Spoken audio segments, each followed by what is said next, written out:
প্রতিদিন একরকম খাবার খেতে ভালো লাগে না, রুটি পরোটা এবং ডিম ভাজি। তো চলুন অন্যরকম একটি নাস্তার রেসিপি আপনাদের মাঝে শেয়ার করি। আমার ফ্যামিলির সবাই তো এই নাস্তাটা খুবই পছন্দ করে। এটা কিন্তু আমি প্রায় তৈরি করি, সেজন্য আপনাদের মাঝেও শেয়ার করলাম। আসসালামু আলাইকুম সুপ্রিয় দর্শক, কেমন আছেন সবাই? আশা করি সবাই অনেক ভালো আছেন এবং সুস্থ আছেন। এই ভীষণই মজার গাজরের হেলদি এবং স্বাস্থ্যসম্মত একটি নাস্তা, খেতেও হয় অনেক মজা আর তৈরি করা খুব সহজ আর কতটা সফট দেখতেই পারছেন। সকালের নাস্তা হেলদি অথবা সময় বাঁচিয়ে যে কোনো একটা নাস্তা বানাতে চাইলে এই রেসিপিটি একদম বেস্ট। চলুন দেখে নিই আমি এই নাস্তাটি কিভাবে তৈরি করলাম। প্রথমে আমি এখানে নিয়ে নিলাম হালকা কুসুম গরম পানি, সাথে দিয়ে দিচ্ছি আমি 2 চামচ ইস্ট, দিয়ে দিচ্ছি স্বাদ মতো লবণ। কুসুম গরম পানিতে প্রথমে ইস্টটা দিয়ে একটু নেড়েচেড়ে ভালোভাবে মিশিয়ে নেব যাতে ইস্টটা গলে যায়। তার ভিতরে আমি দিয়ে দিচ্ছি 1 চামচের মতো সয়াবিন তেল। এখন দিয়ে দিচ্ছি এখানে গাজর কুচি আর দিয়ে দিচ্ছি ধনিয়া পাতা কুচি। আমি এখানে বিলাতি ধনিয়া পাতাটা নিয়েছি, আপনারা চাইলে যে কোনো ধনিয়া পাতা এখানে ব্যবহার করতে পারেন। আমি এখানে আমার পরিমাণ মতো 2 কাপ আটা নিয়ে নিলাম, আপনারা চাইলে ময়দাও নিতে পারেন। এখন এটাকে ভালোভাবে হাতের সাহায্যে মেখে একটা সফট ডো তৈরি করে নেব। আর এই ডোটাকে মেখে রেখে দেব 20 মিনিটের জন্য রেস্টে, তাহলে কিন্তু এটা খুব সুন্দরভাবে ফুলে যাবে আর নাস্তাটা তৈরি করতেও কিন্তু বেশ সুবিধা হবে। এখন আমি এটাকে ঢেকে রেখে দেব 20 মিনিটের জন্য। ফিরে আসছি 20 মিনিট পর। দেখুন 20 মিনিটের ভিতরে কত সুন্দরভাবে এটা ফুলে গেছে। এখন আমি এটার ভিতরে যে হাওয়াটা আছে সেটা কিন্তু বের করে নিচ্ছি ভালোভাবে হাতের সাহায্যে একটু মেখে। আর এটা কিন্তু একদম পাতলাও না, আবার একদম কিন্তু শক্ত হবে না, একটা সফট ডো তৈরি করতে হবে। এখন এর ভিতর থেকে আমি একটু লিচি কেটে নিচ্ছি।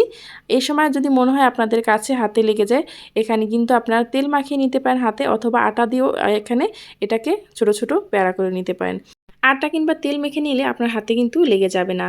আমি এখানে আটা দিয়ে এটাকে কেটে নিচ্ছি। এভাবে করে সবগুলো আমি তৈরি করে নিয়েছি। তারপর কিন্তু একদম রুটি বেলি যেভাবে, সেভাবেই কিন্তু আমরা এই নাস্তাটি তৈরি করে নেব। এই তো আমার কিন্তু সবগুলো একদম হয়ে গেছে। আমার এখানে 60টির মতো হয়েছে। আপনারা আপনাদের পরিমাণ মতো তৈরি করে নেবেন। সকালের নাস্তায় একদম হেলদি একটা নাস্তা কিন্তু। এখন আমি এটাকে একটু আটা ছড়িয়ে তারপর একটু বেলে নেব।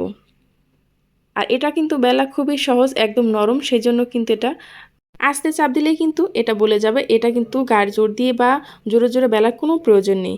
এখন আমি এই তো এভাবে করে বেলে নিলাম। তারপর এর ভিতরে আমি দিয়ে দেব কিছু কালো জিরা আর ধনিয়া পাতা কুচি। কালো জিরাটা কিন্তু অনেক রোগের মহাঔষধ, সেজন্য কিন্তু আমি এখানে দিয়ে দিলাম। আর খেতে কিন্তু বেশ ভালোই লাগে। কালো জিরাটা যদি আপনাদের কাছে ভালো না লাগে তাহলে কিন্তু স্কিপ করতে পারেন। এখন এটা দিয়ে আমি আবার একটু উপর থেকে চাপ দিয়ে দিচ্ছি যাতে করে কালো জিরা এবং ধনিয়া পাতাটা খুব সুন্দরভাবে বসে যায়। এই তো এভাবে করে আমি সবগুলো কিন্তু একদম তৈরি করে নিয়েছি। এখন আমি এটাকে ভেজে নেব। এটা কিন্তু কোনো রকম তেল ছাড়াই আপনি স্বাস্থ্যসম্মতভাবে সকালের নাস্তায় তৈরি করে নিতে পারেন। এখন আমি চুলাটাকে মিডিয়াম আঁচে রেখে তাওয়াটা গরম করে নিয়েছি। তারপর আমি এটা দিয়ে ঢাকনা দিয়ে ঢেকে রেখে দেব। আর দেখতেই পাচ্ছেন খুব সুন্দরভাবে কিন্তু এটা ফুলে গেছে। এখন আমি এটাকে উল্টিয়ে দিচ্ছি। উল্টিয়ে কিছু সময় আবার অপেক্ষা করব। তারপর আমি এটাকে চেপে চেপে ভালোভাবে একটু লাল লাল করে ভেজে নেব। এখন আমি এখানে আগে থেকে একটু বাটার গলিয়ে রেখেছিলাম, সেটা উপর দিয়ে দিচ্ছি। আপনারা চাইলে এটা দিতেও পারেন, নাও দিতে পারেন, কিন্তু বাটারটা দিলে এটা অনেকটা সফট হয়, সেজন্য কিন্তু আমি এটা ব্যবহার করেছি। এভাবে করে চেপে চেপে আমি সবগুলোই কিন্তু নাস্তা রেডি করে নিচ্ছি। সকালবেলায় এই নাস্তাটা যদি আপনি তৈরি করেন, ছোট বড় সবাই কিন্তু অনেক পছন্দ করবে। প্রত্যেকদিন একঘেয়েমি নাস্তা খেতে কিন্তু আসলে আমাদের কাছে ভালো লাগে না, সেই জন্য আমি ট্রাই করি একটু ভিন্ন ভিন্নভাবে এই রেসিপিগুলো তৈরি করার, আর সেটা আপনাদের মাঝেও শেয়ার করি। আশা করি আপনাদেরও ভালো লাগবে। এই তো এভাবে করে কিন্তু আমি সবগুলো তৈরি করে নিচ্ছি। এই পর্যায়ে এসে যারা এখনও লাইক দেননি, প্লিজ একটি লাইক দিয়ে ভিডিওটা কন্টিনিউ করবেন।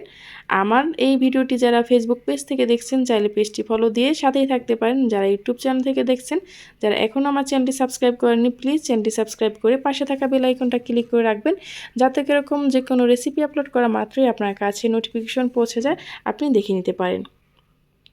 এই তো আমার কিন্তু সবগুলো তৈরি করা হয়ে গেছে।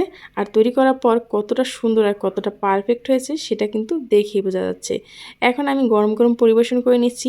আর এই নাস্তাগুলো গরম গরম খেতে এতটা মজা হয়, সেটা কিন্তু আপনারা বাসায় তৈরি না করলে বুঝতেই পারবেন না।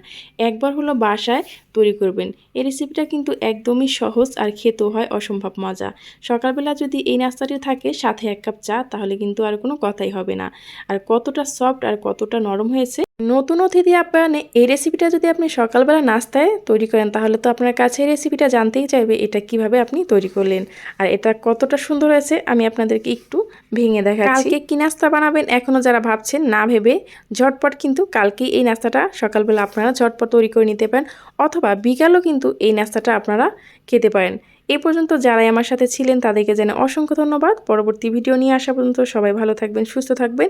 আমার এই রেসিপিটা যদি আপনাদের কাছে বেশি ভালো লেগে যায় তাহলেও কিন্তু কাছের মানুষের কাছেও শেয়ার করে দিতে পারেন।